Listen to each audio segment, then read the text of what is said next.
The clock is ticking for Congress to approve or reject the president's agreement with Iran to curb its nuclear program. New questions are arising since the high-ranking Senate Democrat Chuck Schumer stated that he plans to vote no on the deal, leaving many to wonder if more Democrats will follow suit.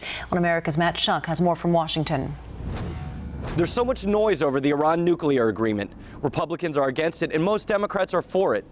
I wanted to cut through the controversy and needed to go straight to the source, and that's the White House. In an exclusive interview, the National Security Advisor to Vice President Joe Biden and Deputy Assistant to the President shared what he believes are the most important things the American people need to know surrounding the deal. Well, I think the most important thing to communicate was that this nuclear deal is about the nuclear issue. It's not about the overall relationship we have with Iran.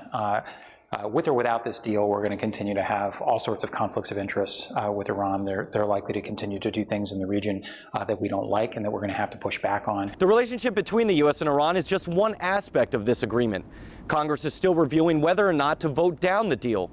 Making things more difficult, Senator Chuck Schumer, the third-ranking Democrat in the Senate, has said that he will not support the deal, begging the question, what would happen if Congress kills the deal? I think that there's good reason to believe that the Iranians would use this as an excuse to pull out of the deal, to play the victim, and to ramp up their nuclear activities, which have basically been frozen over the last 2 years from an interim nuclear agreement we struck at the end of 2013. Congress has until September to decide whether to accept or reject the president's agreement.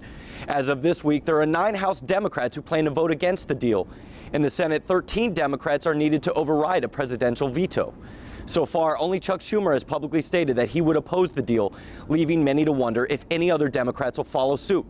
Matt Schuck, One America News, Washington.